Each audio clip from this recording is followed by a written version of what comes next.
Hello, comrades. Welcome back to Jacob's Custom Gunworks.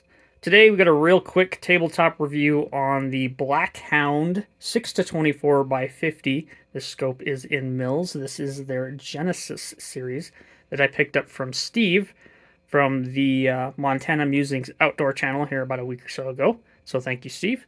I like the scope, so I figured I'd do a real quick tabletop. So give you some specs on what the reticle looks like. They call this their alpha reticle. And looking through it, even at 6 power, I know it's kind of hard to see in the camera, but looking at it at 6 power, the reticle is very clear. I can read the numbers. At 24 power, of course, because it's a first focal plane, it really brings it to you. A couple of specs here. And then, of course, what the scope looks like. So, in the box, go ahead and show you real quickly. I like the fact that this is included. This looks like a quality control spec sheet, that everything was checked out before it left the factory. That's neat. I really do appreciate that. Something that a lot of places don't do, and I think that this is really good on Blackhound for doing. So thank you. I appreciate that. They come with 2 bubble levels. Before, I didn't think these were magnetic. I thought they were just plastic, but they are magnetic, which is really, really neat. I put them on my bench, and it helped me level the scope pretty well. They also include some rifle rings. I got the Blackhound logo on there, or the lettering on there. These are a little taller than I like for me. These might work really well in a Weaver style as far as the height goes. So these might be the perfect height. The only thing that I see is that little divot there might be a little wider than the Weaver base mounts will accommodate for. So you might have to do a little bit of custom smith work, if you will.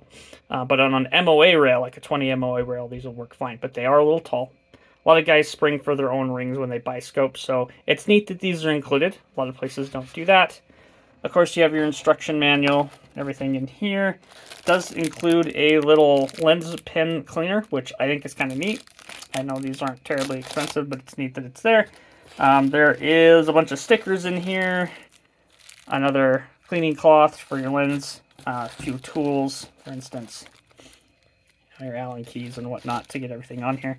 There is also, if I can find it, let's see if it's in here. Bear with me just a sec. There it is. This is your 0 stop for your elevation turret. Your windage turret does not get one, but your elevation turret does. So if you plan to use that, great. I don't, because I might actually be adjusting the scope on the fly when I'm shooting. And the entire reason why I wanted a mil scope is for distance shooting anyway. So that's what's in the box. Kind of neat. Here's the scope itself. Does include front and rear flip caps, as well as a sunshade here, which I went ahead and put on. Then, moving on to the left side of the scope, this is your illumination turret here. And reading the instructions, it said there's supposed to be 11 different brightness settings. That may be on a different model, but with mine, I have these little dots, as you can see in the numbers. And I have this set to a dot right now, which for me is off. And then if I move it to 6, the reticle will, of course, be illuminated. My particular reticle isn't really bright until about 6 power, and even then, it's dim enough that it's not eye-blindingly bright, and I do wear tinted sunglasses, prescription sunglasses, so I switched to my other glasses, and it did help, but mine is not super bright, which actually may be a benefit, because when they're really bright, they kind of blind you when you're looking through them. So that's kind of neat. Do have a parallax adjustment to the next tier on the inside here, and it goes from 50 to infinity, or excuse me, 15 to infinity. Does seem to work pretty well for what I'm going to use it for. And then you have, of course, your elevation turret and your windage turret. These are full rotations, from my understanding, are 5 mils. So if you go completely around in either direction, it's 5 mils.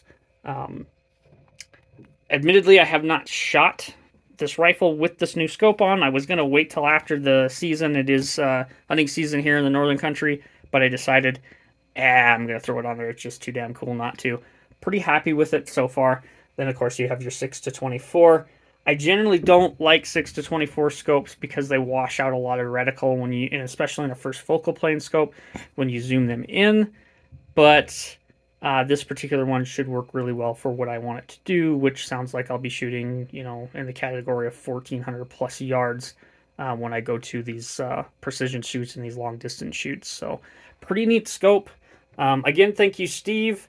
I think this is going to be a really neat one for Blackhound. They do make some very affordable optics. This retails or MSRP on their website for about $400. Pretty inexpensive for a first focal plane scope.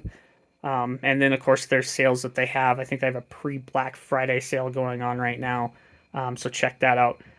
Really interested to give these guys a shot and see how this works. Steve had some good luck with his. I'm hoping I will have good luck with mine. So I think this will probably be the final iteration of this rifle for a long time till we go ahead and get a suppressor. But on the arc, this should be really neat. And if I like it enough, I may get another Howa here in the future and get it in a Grendel and throw one on there. So stay tuned. Till next time, comrades.